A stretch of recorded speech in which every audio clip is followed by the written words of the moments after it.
Muy buenas tardes tengan todos nuestros miradores, seguidores, oidores, bebedores, masticadores y regurgitadores de la palabra que a través de nuestro canal de YouTube, La Comuna de la Palabra, semanalmente desde hace poco más de 5 años, sostenemos con una serie de charlas, entrevistas, comentarios, monólogos, conferencias, reflexiones sobre temas diversos. El día de hoy contamos con la participación del compañero Luis Olvera. Iba a decir el camarada, pero ese es un terminejo históricamente complejo, ideológicamente adherido a ciertas versiones, y utilizaré el término compañero que no tiene la misma connotación que la precedente. Luis Olvera y yo sostendremos esta ocasión una charla a propósito de los orígenes de lo que es el pensamiento y el movimiento anarquista en México. Creo que valdrá la pena en su momento precisar algunas cuestiones sobre el término anarquismo y anarquista, porque cada quien lo entiende como Dios le da a entender, pero como Dios tiene otras preocupaciones que no son la realidad que vivimos, cada quien entiende como puede. Y como puede, desde los anarcos hasta todos los que gustemos, con el prefijo a, porque si no serían los narcos, y esa ya es otra historia. No quiero, antes de dar comienzo a esta charla, eh, recordando como cada semana hacemos desde hace 5 años, porque ya se cumplieron prácticamente 10 años de la desaparición forzada de los 43 jóvenes de la Escuela Normal Rural Raúl Isidro Burgos de Ayotzinapa en Tuxtla de Guerrero, y pese a que el gobierno en turno y el presidente en turno, quien prometió en campaña entregar la verdad histórica, aún no la tenemos, mucho menos la justicia transicional respecto a los 43 jóvenes, sus familias y la propia Escuela Normal Rural Raúl Isidro Burgos en Ayotzinapa. Tampoco quiero dejar de enviar un fraterno saludo a nuestra querida amiga Angélica Rodríguez Monroy, una de las buscadoras eternas hasta ahora, después de 10 años de la desaparición forzada de su hija, estudiante de nuestra Facultad de Psicología, y seguimos esperando la verdad, la justicia y su presentación, porque viva la llevaron. Saludos, Angélica Rodríguez Monroy, y damos comienzo este día con Luis Olvera. Quiero plantear que desde que íbamos en la secundaria, unos maestros que tuve yo, hablo de la década de los 70, lo cual quiere decir que ya estoy viejo, y de principios de los 70, el primer lustro prácticamente empezado en 71, nos hablaron del pensamiento anarquista a través de los hermanos Flores Magón, aunque no eran los únicos. Formaban parte de un partido, el Partido Liberal Mexicano, que posteriormente en un libro que se intitula Precursores Intelectuales de la Revolución Mexicana, dedican un apartado al papel del proyecto del Partido Liberal Mexicano, que fue perseguido hasta los Estados Unidos, encerrados Enrique y Ricardo Flores Magón, y estaban Librado Rivera, Praxedis Guerrero, entre otros más. Indudablemente el pensamiento anarquista fue imputado a los obreros en Estados Unidos del famoso 1 de mayo, de los que fueron ejecutados en el país más democrático del mundo, los Estados Unidos, por ser anarquistas precisamente. Y pienso en la vieja Rusia zarista, por ejemplo, en el príncipe Kropotkin, y pienso también en las viejas discusiones de Karl Marx con los anarquistas y los anarquismos. Posteriormente Lenin, Rosa Luxemburgo y varios más discutieron respecto al anarquismo. En el caso de México, tengo claro que Plotino Rodacanati, un griego, vino a México a impulsar el desarrollo, entre otros del pensamiento anarquista, pero también del pensamiento en torno al comunismo. Ahí dejo estas notas historiográficas y naturalmente el título de la charla de hoy es muy claro. ¿Qué papel juega en los orígenes del pensamiento anarquista en México los hermanos Flores Magón más quienes los acompañaron? El Partido Liberal Mexicano, ¿cuál es su impacto en los orígenes y el desarrollo de la Revolución Mexicana? Trunca, dijera Adolfo Gil, interrumpida, aunque no, según él sostiene que fue seguida por Lázaro Cárdenas, tenemos serias dudas al respecto, y después algunos dicen seguida por Andrés Manuel Obrador, tenemos nuestras dudas también. El problema es efectivamente, ¿qué es el anarquismo? ¿Qué es el pensamiento anarquista? A diferencia del pensamiento comunista, por ejemplo, del socialismo, la idea sobre el Estado, sobre la nación, la libertad, la organización y más. Y desde luego, después ir abordando un poco cuál es la herencia y la legitimidad hoy del movimiento y el pensamiento anarquista en el contexto contemporáneo. Cierro mi boca, le agradezco a Luis Olvera su tiempo, su participación, le dejo la voz para que empecemos con esto y vamos dialogando a lo largo de una hora, hora y media. Adelante y muchas gracias, Luis. Muchas gracias por la invitación. Sí se escucha ya bien el audio, ¿verdad? Sí se escucha. Perfecto. Quisiera antes de comenzar agradecer la invitación de los compañeros de la Comuna de la Palabra y el Centro de Estudios e Investigación de Neuropsicología del Desarrollo, especialmente a Carolina Iglesias y a ti, Enrique Álvarez, por esta invitación tan cordial. Es un gusto participar aquí, hacer un intercambio de ideas. Y justo lo que decías, hay una amalgama de interpretaciones entre militantes, historiadores, gente común que tiene un desconocimiento total de las ideas anarquistas. Tan es así que lo relacionan con caos, destrucción y muchas cosas externas al anarquismo que si bien el anarquismo en una parte propugna por la destrucción del Estado de manera violenta o en otras expresiones, también encontramos diversos anarquismos, ¿no? Como es el caso de eh, los tolstoyanos, pacifistas, otros tipos de anarquismo que no son netamente violentos, ¿no? Sino que propugnan por una sociedad sin Estado, de que el individuo se eh,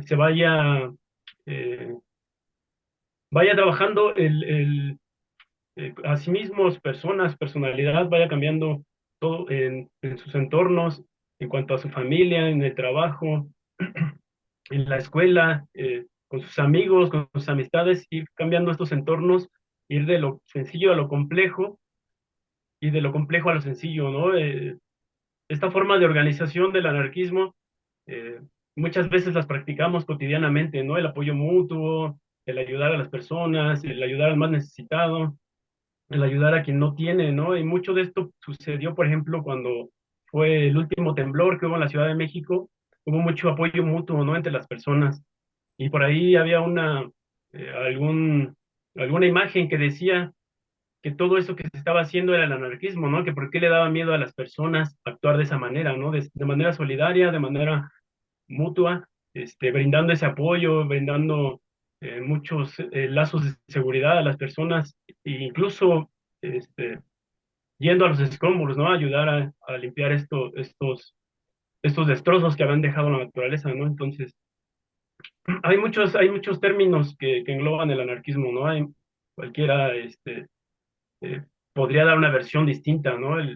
Cada persona es un mundo, cada persona varía en cuanto a definiciones del anarquismo, ¿no? Pero podríamos decir que en general, pues existe el anarquismo colectivista, el anarcocomunismo, y estas ideas que fue adoptando Ricardo Flores Magón y el Partido Liberal Mexicano, a tal punto de que se le llegó a nombrar como el Kropotkin mexicano de esta región mexicana.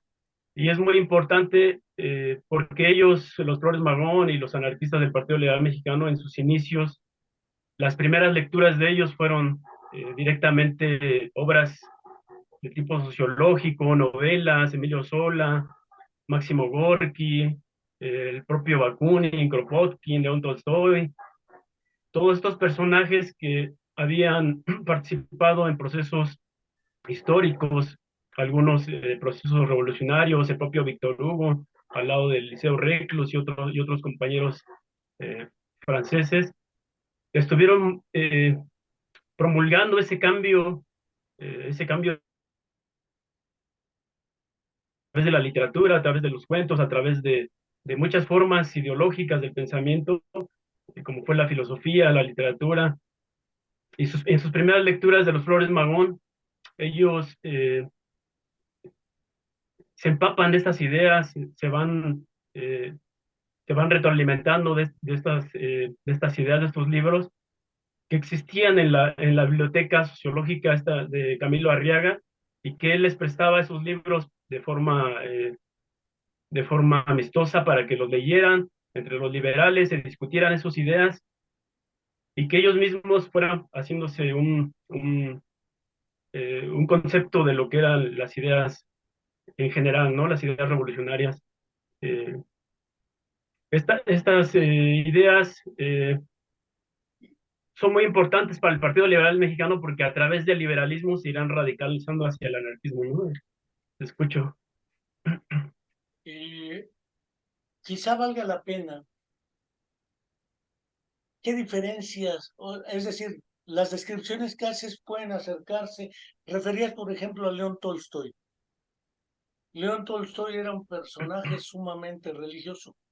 Ujú. Se dice que era católico, vamos, Sí, cristiano, por lo menos. cristiano. Ujú. O lo menos el caso de Fyodor Dostoyevsky también. Eh, no así el príncipe Kropotkin o Bakunin, a quien Ujú. referiste también. Pero, ¿cuál sería una diferencia? Porque el comunismo también plantea la disolución del Estado. Claro. El anarquismo plantea la extinción del Estado.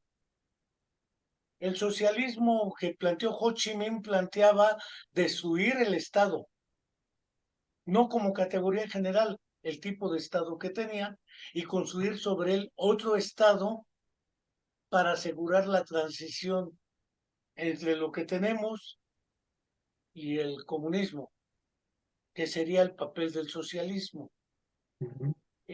No sé si el comunismo plantea esa transición a través del socialismo y si el anarquismo plantea ninguna transición, simplemente la desaparición del Estado por la vía violenta y surgirá un Estado o un lugar sin Estado, sin fronteras, sin naciones. El problema Ujú. parecía que en el debate entre Marx, Lenin, Gramsci, Rosa Luxemburgo, los Liebknecht y otros, era que no veían la posibilidad de la expresión directa de la extinción del Estado sin una resistencia de quienes tienen el control del Estado, como órgano de dominación, dijera Lenin. Y entonces planteaban un proceso de transición a través del socialismo. El anarquismo no lo plantea así, o por lo menos en el caso del pensamiento anarquista de los hermanos Flores Magón, no era la desaparición nada más del Estado, era la desaparición del porfiriato como estado y forma de expresión, pero la construcción de una nueva expresión. Y es ahí donde está el problema, porque destruir lo que existe puede parecer, y subrayo parecer, porque llevamos años viendo que se cae el capitalismo y no se cae, lo que le dure todavía. Podemos llegar a una estructura planteada por el pensamiento anarquista en ese tenor, o si se requiere un proceso de transición, porque es ahí donde puedo diferenciar el cristianismo que también plantea la igualdad ¿eh? Y puedo plantear el socialismo que también plantea la igualdad el anarquismo que también plantea la igualdad. Entonces, ¿por qué tres ismos si todos están planteando aparentemente lo mismo? ¿Qué es lo que los diferencia? Eh, Principalmente la diferenciación entre estas ideologías pues, se dio en los congresos internacionales de la AIT, de la Asociación Internacional de los Trabajadores, en donde el propio Bakunin y los bakunistas eh, se van, se van acercando más hacia posturas antiestatistas, declaradamente antiestatistas, y antiautoritarias para diferenciarse de lo que ellos consideraban el comunismo de Estado, el autoritarismo de Estado, este, el comunismo autoritario. Entonces ellos van haciendo estas diferenciaciones y ganan muchos adeptos, pero también ganan, por otro lado, muchas decisiones, ¿no? Dentro de la misma internacional, grupos que se van de un lado con Marx, del otro lado con Bakunin. En estas discusiones acaloradas, pues finalmente termina por extinguirse la IT, ¿no? Las otras secciones anarquistas van fundadas por Bakunin y otros correligionarios, eh, forman otras alianzas revolucionarias de manera clandestina para seguir trabajando con el proletariado, pero precisamente estas ideas anarquistas se distinguen por su antiautoritarismo. Eh, en esas acaloradas discusiones hay muchos ataques, ¿no? Muchas veces se vuelven personales, muchas veces esos ataques se vuelven muy violentos entre dimes y diretes. Lo que es una realidad es que el anarquismo propone, como bien mencionabas, propone la destrucción del Estado de manera violenta, aunque tiene sus adeptos ahí como León Tolstói desde el pacifismo y eso, aunque él no se declaraba abiertamente anarquista, ¿no? Muchos de los anarquistas lo reivindicaban o imprimían sus libros en España, en Europa, en muchas partes traducían sus libros y su literatura porque decían que era parte de estas ideas libertarias también, el humanismo que tenía el cristianismo, ¿no? El mismo Plotino Rodacanati estuvo metido ahí en algunos grupos también cercanos a la religión, teosóficos, grupos ahí eh, que también hubo una diferenciación ahí entre el propio Rodacanati y las ideas libertarias, ¿no? Es difícil entender a más de 100 años que estas ideas se estén renovando, que estén vigentes. Sin embargo, pues todavía hay compañeros que siguen impulsando esas ideas, los colectivos, las organizaciones. Esta diferenciación entre comunismo autoritario y antiautoritario va a ser claro cuando los anarquistas propugnan por esa destrucción del Estado de manera antiautoritaria. Como bien decías, el Partido Liberal Mexicano no solo atacaba al Estado, ¿no? Atacaba a la iglesia, atacaba al militarismo, atacaba muchas fuentes de opresión directas, ¿no? Que existían durante el porfiriato y que va a ser los principales planteamientos del Partido Liberal cuando se radicaliza hacia un anarquismo ya declarado, ¿no? La propuesta del Partido Liberal Mexicano es ir creando pequeñas comunas anarquistas a lo largo de estos procesos revolucionarios, ir derrotando a las tropas federales en cada poblado, en cada región, ir tomando los pueblos e irle dejando en sus manos al propio pueblo que decidan ellos mismos qué hacer con su vida, ¿no? Cuando ellos derrotan a las tropas federales, a los porfiristas, por ejemplo, en el caso de Tijuana, en el caso de Mexicali, en otros casos, principalmente en el norte, ellos dejan en sus manos al poblado que se haga cargo de ello y de que retomen el control de sus propias vidas. Tampoco no hay una imposición, ¿no? Todo se hace de manera por la acción directa, por la democracia directa. Es así que es tan importante para ellos ir creando esas pequeñas comunas sin Estado, aunque muchas veces son efímeras, pero pues ellos están trabajando de manera eh, eh, de lo simple de lo sencillo a lo complejo y ir avanzando y ganando territorio, aunque no se pudo dar en mayor magnitud, pero su planteamiento de ellos era eh, comenzar una revolución social y extenderla y posiblemente hacer una revolución mundial, ¿no? Entonces, creo que los planteamientos de ellos ante la Primera Guerra Mundial y estas cuestiones también fueron factores para que tanto el porfiriato como los rurales, como la policía secreta y todos estos grupos que operaban de manera aliada con el porfiriato, fueran derrotando a estas tropas de manera militar, ¿no? Por ahí hasta 1917 todavía hay algunas guerrillas del Partido Liberal Mexicano. A ver, un poco antes de entrar a México, Ujú, Preston publicó un libro que se llama La Guerra Civil Española y parece ser que es la experiencia más nítida de una confrontación entre el trotskismo, el anarquismo y los comunistas. Lo que era el Partido Comunista Español, lo que era, no existía el PSOE por fortuna, pero esa confrontación entre los anarquistas, pensar por ejemplo en la pasionaria,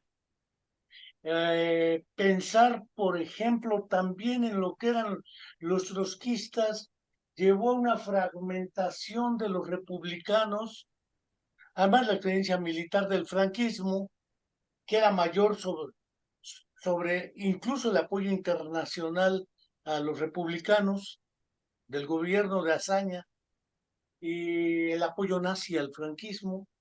Guernica es el ejemplo más claro.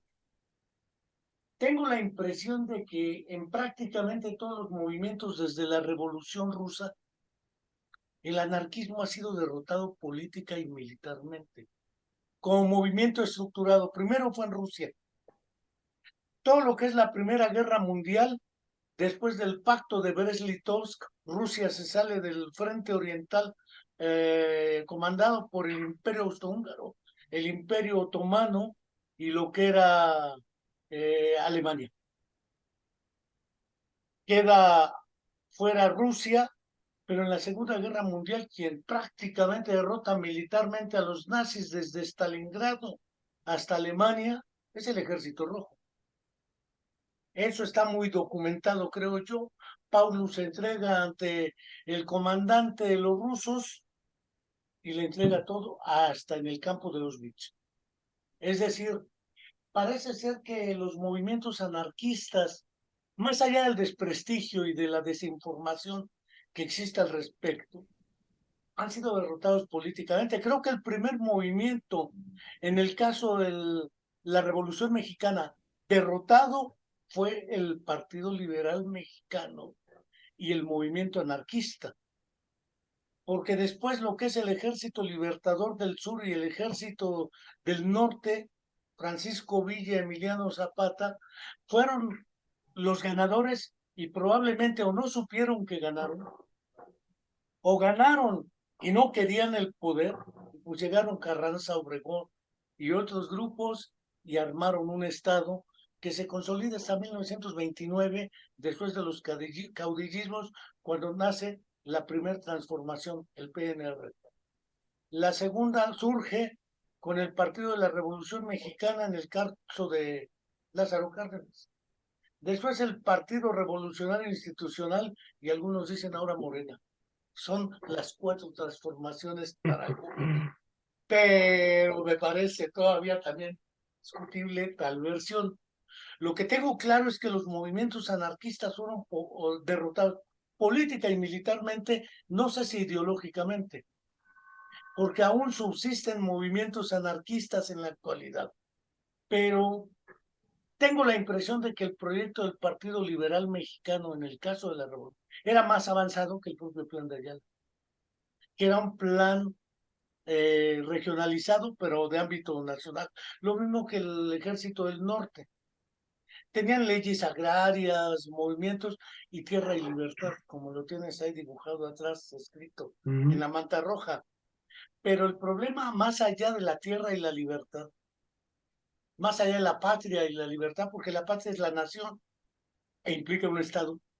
Entonces creo que era más tierra y libertad que patria y libertad.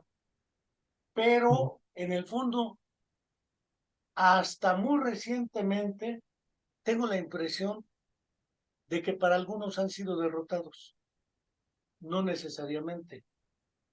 No conozco, y subrayo no conozco, lo cual no quiere decir que no existan, movimientos anarquistas en América Latina que todavía estén operando de una u de otra manera.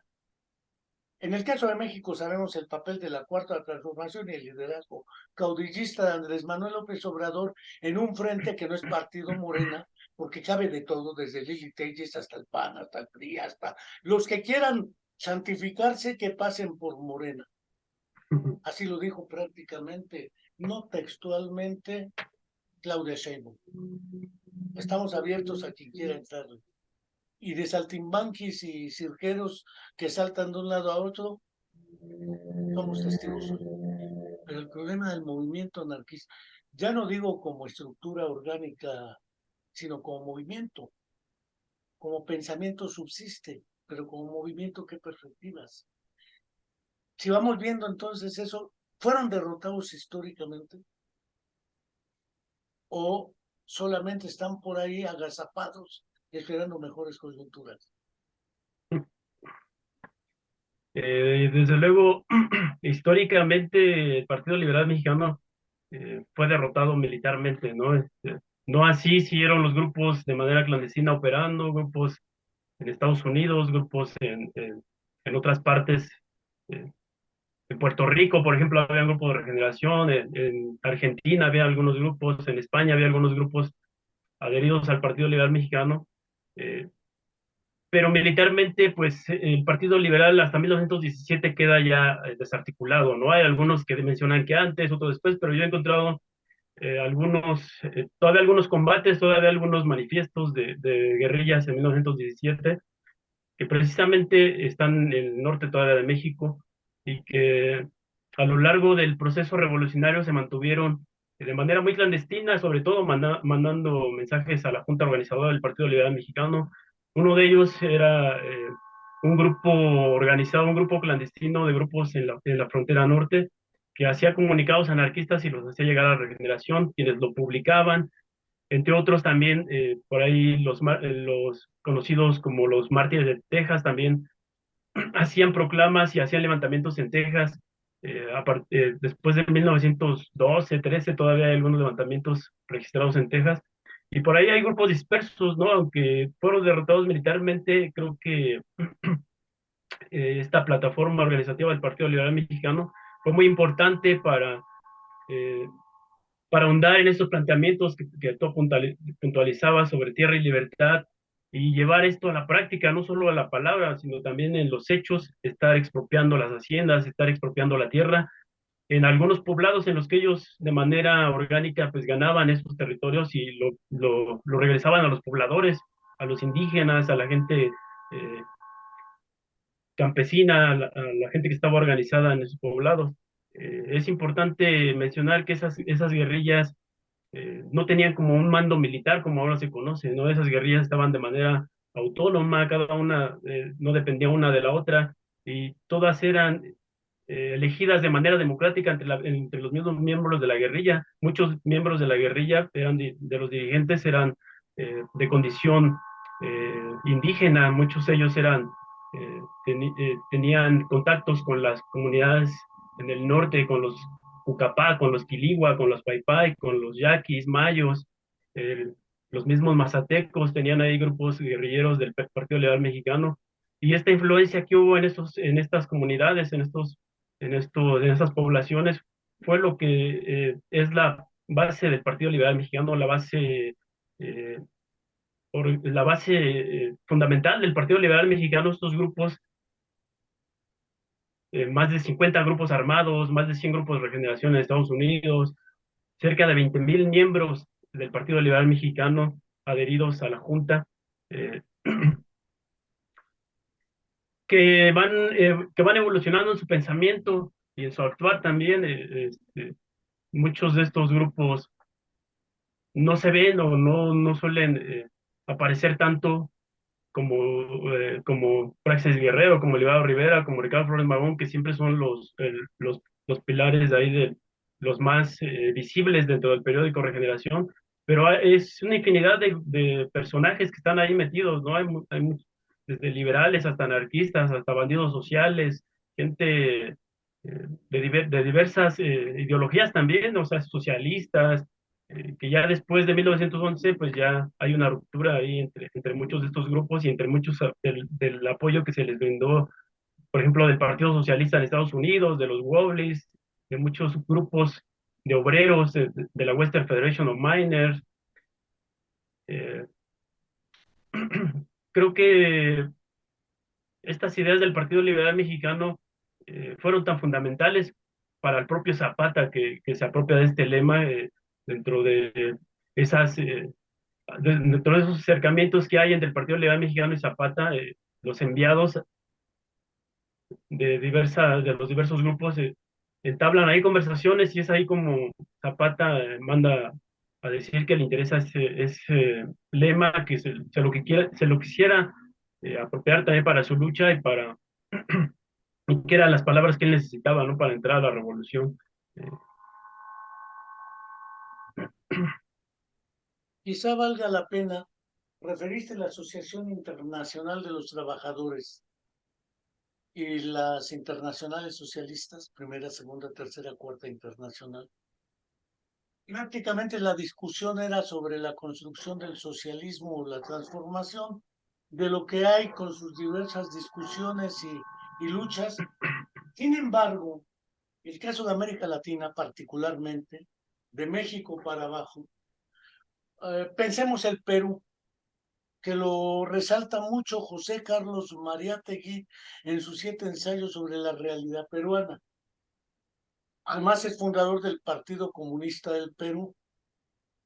Pensemos en César Vallejo, que también era parte de ese tipo de pensamiento en esa época, cercano a Mariátegui, y que después José María Arguedas lo tachan de indigenista en la literatura.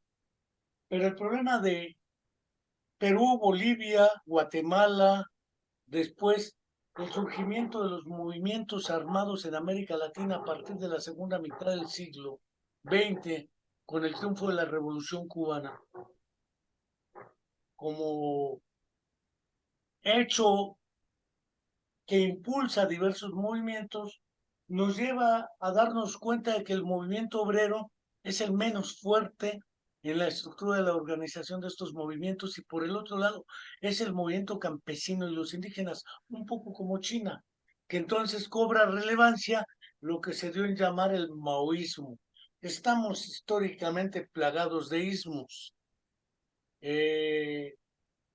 A tal grado que en una entrevista a Genaro Vázquez le preguntaron si era pro-chino o pro-soviético, él yo dijo soy proletario, pero sobre todo pro-mexicano. El caso de Guatemala era muy elocuente, el grueso de la población es indígena. El caso de Perú, Bolivia, pero en Colombia surge el primer movimiento armado estructurado con las FARC prácticamente en el 63, 64, que es la época, y no se ve el anarquismo ahí, se ve otro tipo de movimientos. No dudo que haya personajes con ideas de corte anarquista, pero los movimientos como tales no plantearon la estrategia hacia el anarquismo. Después, con el triunfo del Frente Sandinista, que ahora Nicaragua está en la picota de las discusiones con Ortega, Saavedra y demás, el problema sigue siendo herencia y legitimidad, porque no veo el anarquismo como de la segunda mitad del siglo XX para acá, en la estructura de los movimientos sociales de mayor importancia. Pensemos el 68, el 71 en México, de todo el movimiento magisterial hacia la debacle de Carlos Jongitud, que es uno de los líderes más antiguos como dirigente sindical, Fidel Velázquez Sánchez, el de Pemex, La Quina, el del Citaguaém, que lleva más de 20 años en la Universidad de Morelos. Puro cacique sindical. ¿Qué es lo que pasa con el movimiento que se expresa? Y según mi apreciación, subrayo, lo cual no quiere decir que no exista, no lo he visto. Y no porque no lo haya visto, no existe, eso sería un egocentrismo cognitivo, porque eso supondría que la realidad existe porque yo la veo, y si no la veo no existe. Subrayo, no la he visto. Hasta ahora, nítidamente demarcada la postura anarquista en estos movimientos. Como si el anarquismo hubiera pasado a la inexistencia colectiva y quede como algunos individuos ahí pugnando por la pertinencia y la importancia, la legitimidad del movimiento y el pensamiento anarquista.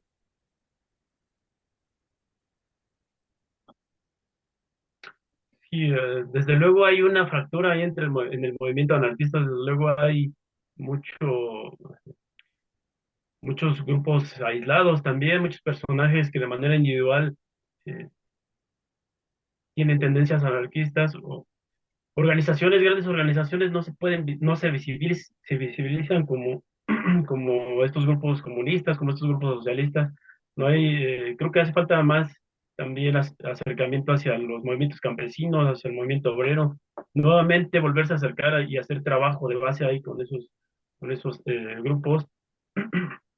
Hay una fractura muy fuerte y precisamente con la cuarta T se vino a fracturar más este movimiento, ¿no? Cuando ellos, o López Obrador o el Morena se hacen adjudicaciones anarquistas netamente del Partido Liberal Mexicano, primero Regeneración, como el nombre del periódico, después la tipografía ya del periódico como tal, se la adjudican también, después de manera sistemática también la figura y la imagen de Flores Magón, que también se van adjudicando y que históricamente pues no les pertenece ni a partidos políticos, ni al gobierno, ni tiene absolutamente nada que ver con estos grupos que tienen una posición de poder, que tienen una posición bastante bien definida, ¿no?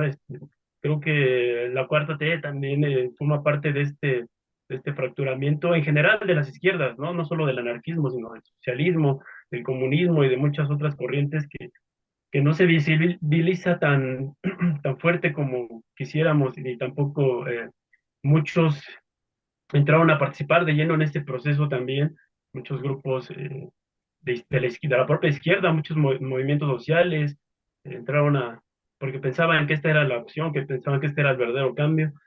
Eh, a lo largo de Latinoamérica tampoco se visibiliza algo tan organizado, de manera organizada. Claro que hay individuos, grupos, colectivos, muchos punks, fanzines, periódicos y eso, pero de manera eh, un tanto, eh, no de manera desorganizada, sino que no se ven tanto los grupos, eh, un tanto aislados también, ¿no? Toda Latinoamérica hay muchos grupos de manera aislada operando. Claro que siempre ha habido anarquistas y ha habido generaciones que siguen con las ideas libertarias, pero son grupos un tanto aislados por el momento, ¿no? No ha habido tanto acercamiento como se tenía antes, ni tanto trabajo de base, ni tanta organización entre la misma comunidad estudiantil, entre el proletariado, entre el campesinado, o sea, no ha habido, y creo que eso hace falta también, entrarle a la organización, ¿no? Entrar más de lleno, uno como individuo, como militante, a hacer también esa chamba que no se ha hecho, ¿no? Intentar lograr acercamientos importantes ahí para seguir trabajando y que las ideas pues no se extingan, ¿no? Que se sigan renovando, que se sigan reproduciendo, que se sigan manteniendo y que sigan sobreviviendo en pleno siglo XXI. La pregunta obvia es, ¿sigue siendo vigente la tesis de la destrucción total del Estado como objetivo inmediato a seguir? O dos, la construcción de mecanismos que permitan la transición hacia su disolución. En ambos sentidos, el proyecto final es la inexistencia de un Estado-nación y de una comunidad colectivista, llamémosle así por el momento. La alternativa sigue siendo, y dos, es viable, en el corto o mediano plazo, porque si no, también nos estamos devaneando los sesos en qué es lo que sigue y aparece una oposición activa a cualquier otro tipo de transformación, transicional o no, hacia un avance. Otros plantean, bueno, cualquier avance que nos permita mejorar la condición vale la pena. Otros plantean que no. El problema es que tengo la impresión de que en la actualidad, dada la diversidad de circunstancias y condiciones, nadie tiene la capacidad total y absoluta de ponerse al frente de ello, lo cual implica una necesaria unidad de acción. Un poco como lo hubiera planteado el ZLN, un espacio donde quepan muchos mundos, que no necesita subordinarse uno al otro, pero sí donde quepamos todos en un objetivo común. El problema sigue siendo el de hace más de 100 años. La transformación de estas condiciones de vida que mantienen eventos como el de Gaza, eventos como el de Ucrania, Rusia, eventos como el de las guerras llamadas de baja intensidad, que no es otra cosa más que la economía de guerra, producción, distribución y consumo de armas, que no tendrían sentido si no hay ciertos niveles de confrontaciones bélicas. Es decir, parece ser que la guerra es una necesidad para este modelo de desarrollo o este modo de producción de las condiciones de existencia. Bajo estas circunstancias globales y específicas nacionales, ¿qué podemos plantearnos como proyectos realmente alcanzables y que nos permitan ir superando estas circunstancias? Porque de otra manera la confrontación sigue inevitable. No quiero de todas maneras dejar de saludar a Gaby Morales, a Lucía de León, a Medardo Tapia, todos los que veo así de primera intención en el programa, y hasta dónde sigue siendo vigente el planteamiento, qué nos espera, porque si no es en unidad de acción, no veo cómo yo.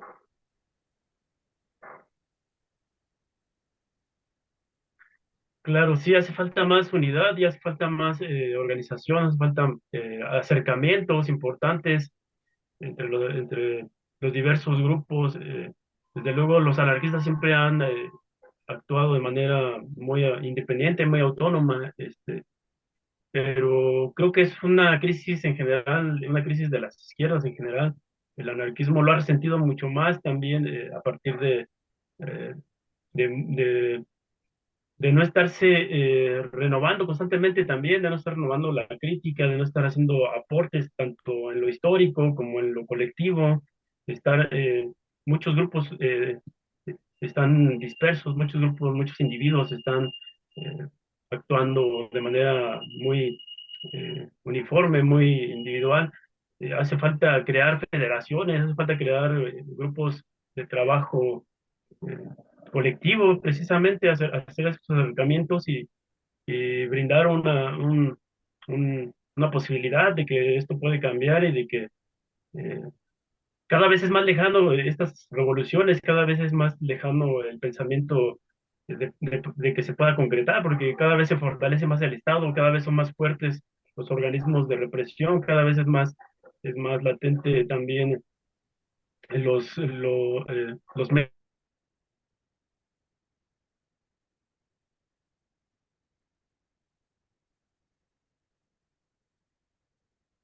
Parece ser que ya no te escuchas. A ver ahí, ¿se Ahora sí escucha? ya. Ajá. Sí, ya, Hay ya se bastante escucha. desinformación también, ajá, hay bastante desinformación, hay muchos distractores, hay eh, cada vez se fortalece más el Estado y hay mayor represión, cada vez es más fuerte, cada vez el capitalismo es el que tiene la batuta, cada vez son los que dirigen son los que llevan esa agenda de que ellos mueven, las empresas, los capitalistas mueven presidentes, mueven mucho a nivel global la economía y las guerras financiadas por estos capitalistas. Cada vez es más difícil de que las ideas anarquistas puedan prevalecer también si no hay mucho trabajo de manera colectiva. Eh, Creo que hace falta mucha crítica también dentro del mismo movimiento, crítica dentro del movimiento y hacia afuera también, de nosotros como libertarios también que estamos aportando, tanto históricamente, en nuevos aportes a la historia, nuevos aportes eh, también que pueda fortalecer el anarquismo. Hay un interés ahora dentro de la academia también, por ahí hay muchos compañeros también que están entrándole a las pedagogías libertarias, están entrando en otros planos también a analizar estas cuestiones del anarquismo y la crisis contemporánea, pero es difícil también llevar estas ideas y ser consecuente también con lo que uno dice y lo que practica, ¿no? Luego entonces, hablar hoy por hoy del pensamiento anarquista, de movimiento anarquista y de organizaciones de corte anarquista es fundamental establecer la nítida diferencia entre estos tres niveles de análisis, porque pareciera ser que lo que pervive es ciertas dosis de pensamiento anarquista, pero mucho menos movimientos u organizaciones de corte anarquista. Y el otro asunto es efectivamente cómo podemos, si es que ello es posible, más allá del discurso clásico de que hay que hacer trabajo de base, hay que acercarnos a las comunidades, hay que ir de abajo hacia arriba, que son clichés a la hora de la verdad, sí, en los que son los estilos de trabajo y de discurso. ¿Qué es lo que podemos plantear? Porque planteaste el último eje de análisis, la educación. Desde la educación rural mexicana, Rafael Ramírez, por ejemplo, hasta la pedagogía del oprimido o la educación como práctica de la libertad en el caso de Paulo Freire, o planteamientos de corte más centrados en la estructura de la influencia ideológica en el hecho educativo, pensar un poco en Aníbal Ponce,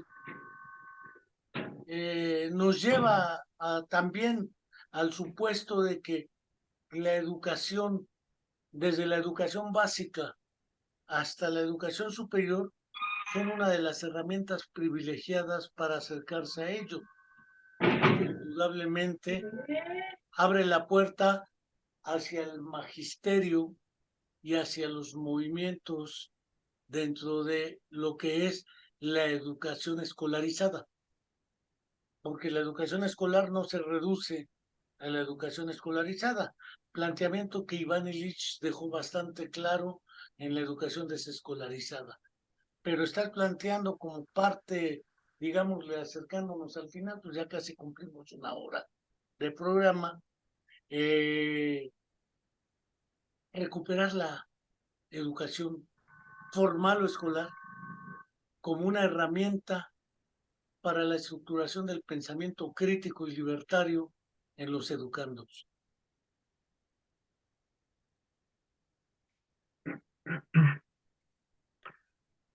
Sí, sí, creo que creo que es muy importante hacer estos análisis desde cada quien en nuestra posición, en el trabajo, en la academia, como obreros, como trabajadores, hacer estos análisis y traerlos nuevamente a la realidad, también puntualizar, ir creando nuevas formas también de relacionarnos, ir creando esa anarquía de cada día, ¿no? Que tiene que practicar muchas veces, no tanto como visualizando revoluciones que quizá nunca llegarán o que llegarán, nosotros moriremos y nunca las veremos, pero principalmente trabajar en el individuo, ¿no? Que es lo que propugna el anarquismo, trabajar con el individuo y hacia afuera, en tu comunidad, con tus compañeros, en tu casa, en los medios donde te muevas, tratar de cambiar estas formas autoritarias, estas formas de relacionarnos que muchas veces eh,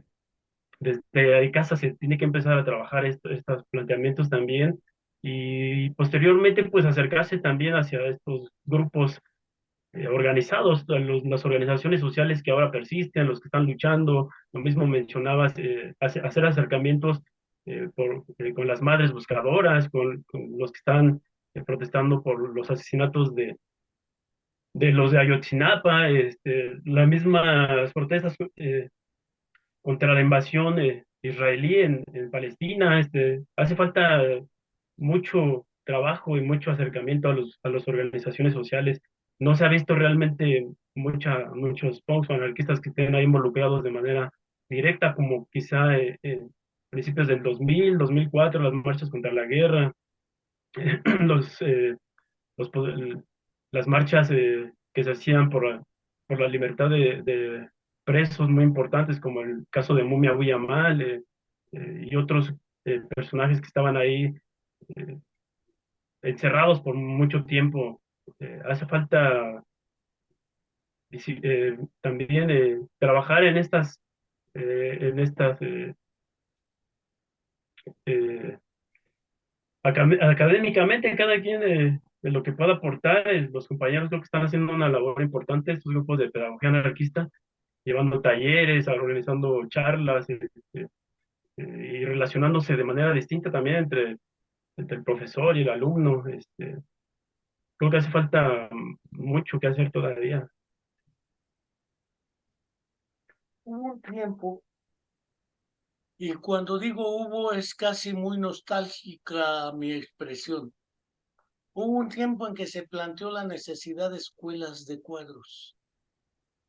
Casi todos las tuvieron. Hoy creo que Morena tiene una escuela de cuadros que dirige el Fisgón, el Monero, eh, pero no conozco otro que tenga su escuela de cuadros. Y subrayo nuevamente, no conozco.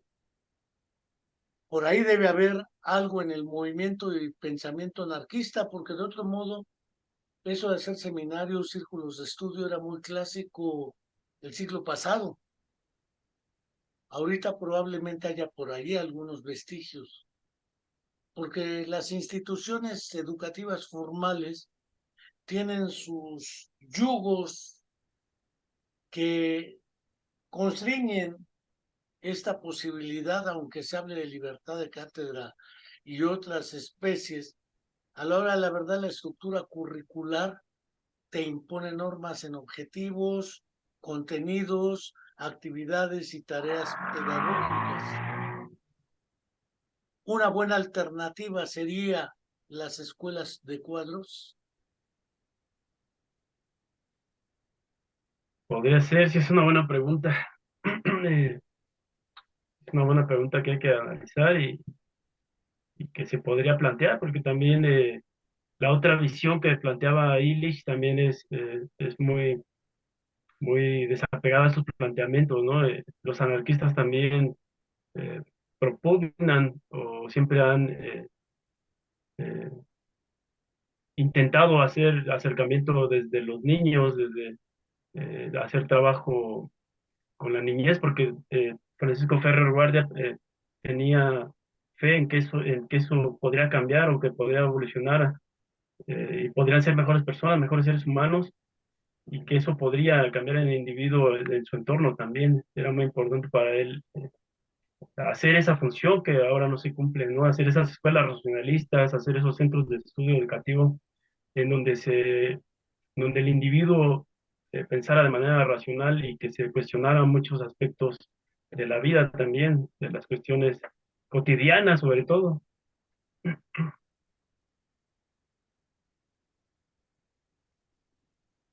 Pues hasta aquí hemos dado una vuelta por lo del anarquismo y en sentido contrario, como planteaba el buen Carlos Monsiváis, para documentar el optimismo, parece ser que hay mucho por delante y poco tenemos aún, o poco, sumamente poco. Y esto parece ser suante pesimista el planteamiento. Pareciera ser que la estrategia que llevé era como a demostrar que, o a mostrar al menos, sino demostrar, mostrar al menos que se tienen muchas limitaciones dentro del movimiento anarquista, pero subrayaste dentro de las izquierdas. Esto hace que fenómenos como el de Argentina, donde gana Milei las elecciones de manera contundente, mientras en Chile gana Boric, que supuestamente es de izquierda, pero apoya a Dina Boluarte, que le dio el golpe de Estado al presidente Castillo en Perú, o Lula, que de pronto también saluda a Dina Boluarte y los dos reconocen, o Petro se va por otro lado. Supuestamente todos ellos son de izquierda, pero a la hora de la verdad, lo mismo que Andrés Manuel López Obrador, y resulta que las diferencias entre ellos son claras y la autocrítica es siempre poco visible. Pareciera ser que en realidad lo que he tratado de mostrar es una postura muy pesimista. Ello no es así. ¿Tú considerarías que nos encontramos ante una perspectiva, porque casi lo dijiste, probablemente nos vamos a morir y no vamos a ver nada? Eso es un realismo político clásico que tenemos desde hace años. Sin embargo, no hay la posibilidad de cambiar esto, porque si no, pues ya hay que sentarnos, como dijera Francis Fukuyama, la historia ya se acabó. Y si ya se acabó, pues no hay nada más que hacer, más que llorar nuestra desdicha e irnos a vagar por el mundo mientras el destino nos alcanza. ¿Es esa la postura que consideras o aún tenemos esperanza y la posibilidad de ir hacia otro lugar? Claro que siempre hay esperanza y siempre hay motivos para seguir luchando. Nosotros mismos siempre nos planteamos eso de para seguir sobreviviendo y subsistiendo como anarquistas. Eh, Creo que tenemos que seguir luchando a pesar del derrotismo, a pesar de que no se vea un proyecto a gran escala o a mediana, o que no haya organización tan definida como se quisiera, pero creo que seguimos apoyando las nuevas manifestaciones que hay, los nuevos grupos, eh, las organizaciones que están peleando ahora desde el agua, desde las luchas en las calles por Palestina, los mismos de los 43, lo de las desapariciones. Creo que tenemos que seguir haciendo acercamientos, aunque esto se vea cada vez más, más, más triste y cada vez más complejo también de visualizar pues no nos queda más que seguir trabajando, como dijera el buen Malatesta, que eh, El hoy, arauco mañana y siempre Malatesta. tenemos que luchar por esa, sí, hoy, mañana y siempre tenemos que luchar por esa anarquía, ¿no?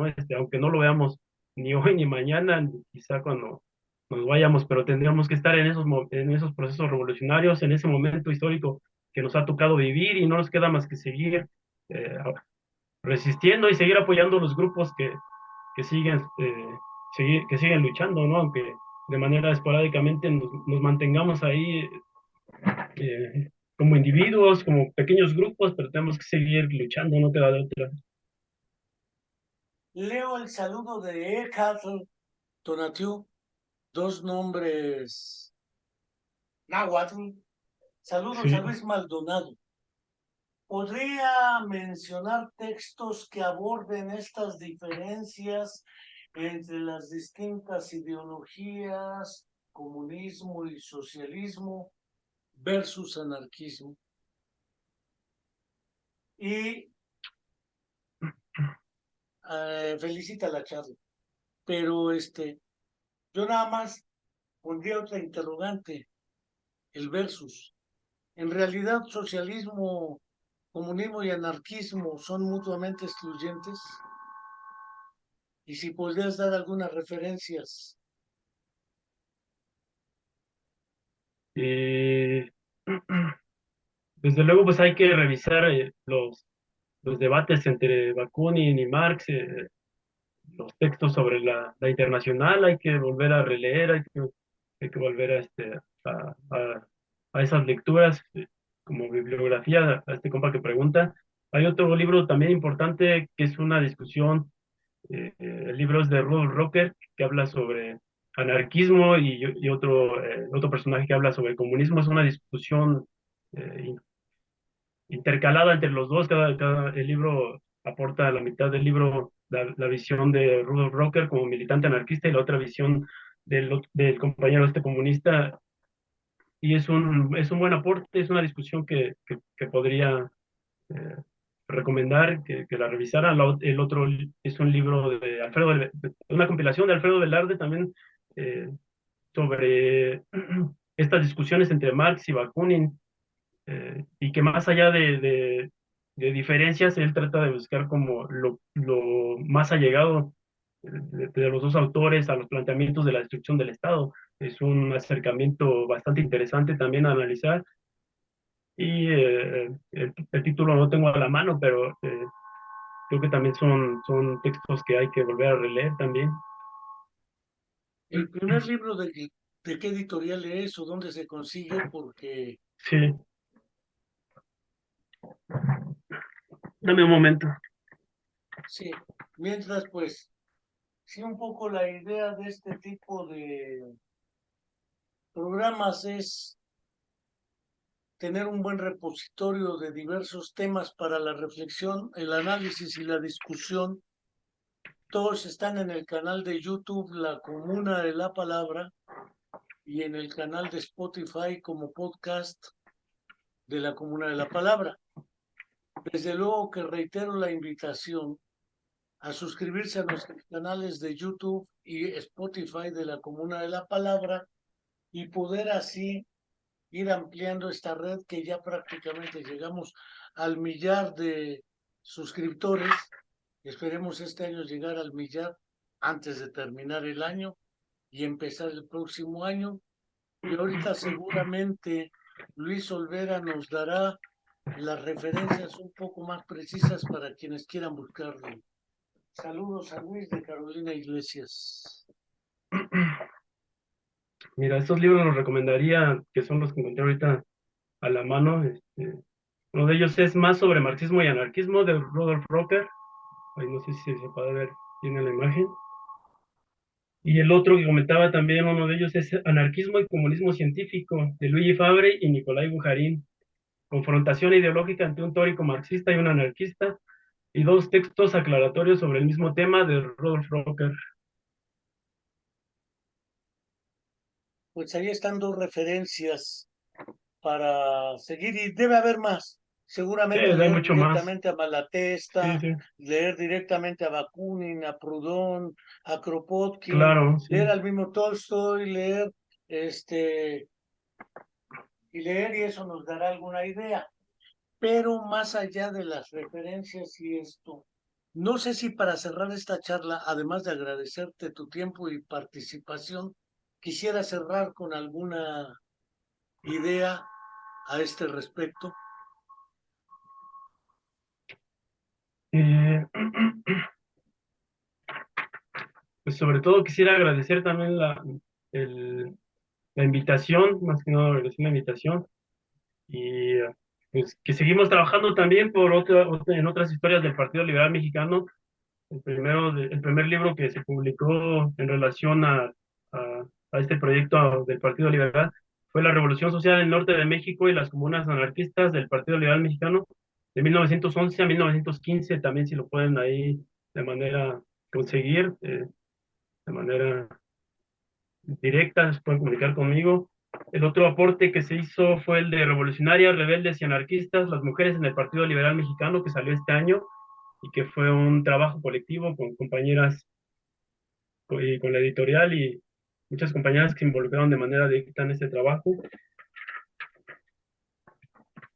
Y quisiera aportar algunos archivos para personas que estén interesadas en la historia del Partido Liberal Mexicano específicamente.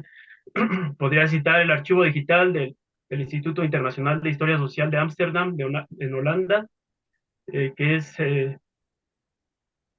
pequeña isg.amsterdam.com. El otro archivo importante, el archivo digital Librado Rivera, es www.libradorivera.com. El archivo digital Magonista, www.archivomagon.net. El archivo digital Los Revoltosos en Douglas, www.revoltososindoglas.com. El archivo histórico Tierra y Libertad, www.cedal.org. La biblioteca virtual Antorcha, www.antorcha.net.